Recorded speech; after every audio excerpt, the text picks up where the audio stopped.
Halo semua, hari ini kita akan kupas tuntas salah satu rahasia paling inti dari bahasa Indonesia, yaitu gimana caranya kita bisa menyulap kata-kata yang sederhana menjadi kata kerja yang jauh lebih kuat maknanya. Pernah kepikiran nggak gimana sih caranya kata yang simple kayak baca itu bisa berubah? Bisa jadi sebuah tindakan, bisa jadi perintah, atau malah jadi penyebab sesuatu terjadi. Nah, jawabannya itu ada di alat-alat kecil tapi sakti yang namanya imbuhan. Oke, kita mulai ya. Jadi, alat-alat yang akan kita bahas ini punya nama resmi, yaitu imbuhan. Cara gampang buat ngebayanginnya, anggap aja ini tuh kayak balok-balok legonya bahasa. Kita pakai imbuhan ini buat membangun kata-kata baru. Betul sekali. Anggap aja imbuhan ini tuh kayak power up di game. Kamu tempelin ke sebuah kata dasar, dan boom! Kata itu langsung dapat kekuatan baru, makna baru. Nah, untuk pembahasan kali ini, kita bakal fokus ke 3 kali power up yang paling sering kita temui dan penting banget. Awalan me, terus ada akhiran kan, dan satu lagi akhiran lah. Oke, mari kita bedah satu-satu, mulai dari awalan me. Ini dia imbuhan yang tugasnya mengubah sebuah kata jadi aksi. Jadi, dari yang tadinya cuma konsep, bisa jadi kata kerja aktif yang menunjukkan seseorang lagi melakukan sesuatu. Ya, tugas utamanya itu simple, ngasih sinyal kalau sebuah aksi atau tindakan lagi terjadi. Contohnya, dari ide masak di kepala, jadi aksi nyata memasak di dapur. Nah, ini nih bagian yang seru. Awalan me ini tuh kayak bunglon loh, dia bisa berubah-ubah bentuknya. Kadang jadi mem, kadang men, menya, atau meng. Kok bisa gitu? Semuanya tergantung huruf pertama dari kata dasar yang ditempelinnya. Sebenarnya ada polanya kok, gampang. Awalan ini pada dasarnya menyesuaikan diri biar enak diucapkan.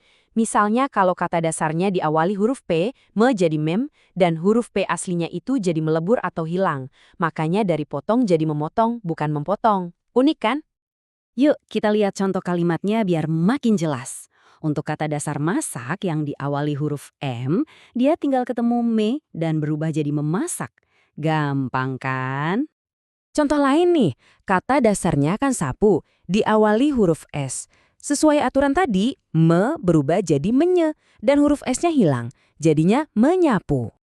Dan satu lagi, untuk ukur. Ini kan kata yang diawali huruf vokal. Nah, kalau ketemu huruf vokal, dia pakainya bentuk meng. Jadilah mengukur. Oke, awalan me udah beres. Sekarang kita lanjut ke power up berikutnya, yaitu akhiran kan. Kita bakal lihat gimana akhiran ini bikin kata kerja kita jadi lebih spesifik lagi. Jadi fungsi kan ini simpelnya adalah ngasih target ke sebuah aksi. Kalau tadi me itu cuma melakukan, sekarang dengan kan, aksinya jadi melakukan sesuatu terhadap objek tertentu. Jadi ada sasarannya yang jelas. Contohnya gini, tolong bersihkan papan tulis. Dari kata sifat bersih ditambahkan jadi bersihkan. Aksinya jadi jelas kan? Targetnya adalah papan tulis itu. Jadi nggak cuma membersihkan secara umum, tapi bersihkan benda itu. Nah, sekarang kita sampai di imbuhan terakhir, yaitu lah. Yang satu ini spesial banget karena fungsinya lebih ke soal nada dan kesopanan. Anggap aja ini semacam pemoles biar kalimat kita kedengaran lebih halus. Jadi kita biasanya menambahkan lah pada kata kerja waktu mau ngasih instruksi. Tapi nggak mau kedengaran kayak nyuruh-nyuruh. Hasilnya, kalimat itu jadi terasa seperti permintaan yang sopan atau ajakan yang lembut.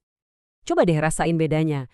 Kalimat, dengarkanlah penjelasan gurumu itu rasanya jauh lebih sopan dan penuh hormat daripada kalau kita cuma bilang, dengarkan.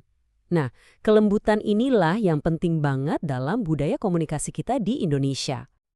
Oke, ketiga kali power up utama udah kita bahas semua. Biar makin nempel di kepala, yuk kita rangkum sebentar fungsi dari masing-masing imbuhan tadi. Nah, ini dia contekan singkatnya. Gampang banget buat diingat. Me itu tugasnya untuk memulai aksi. Terus kan itu untuk mengarahkan aksi ke sebuah objek. Dan yang terakhir, lah itu untuk memoles kalimat jadi lebih sopan. Gimana? Udah mulai kebayang kan polanya?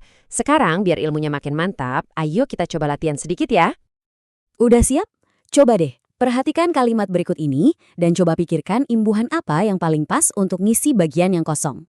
Oke, kalimatnya adik sedang titik-titik gambar pemandangan. Nah, kata dasarnya kan gambar. Kira-kira bentuk awalan me yang benar jadi apa ya? Saya kasih waktu sebentar buat mikir. Udah dapat jawabannya? Jawabannya adalah menggambar. Selamat kalau jawabanmu benar. Kenapa menggambar? Iya, karena kata dasarnya, gambar, dimulai dengan huruf G. Jadi pasangannya adalah awalan meng. Keren! Kalian baru aja menguasai fondasi yang super penting untuk membentuk ribuan kata kerja dalam bahasa Indonesia. Anggap aja ini kunci buat membuka lebih banyak lagi keajaiban bahasa kita. Jadi, kata apa nih yang mau kalian bentuk selanjutnya?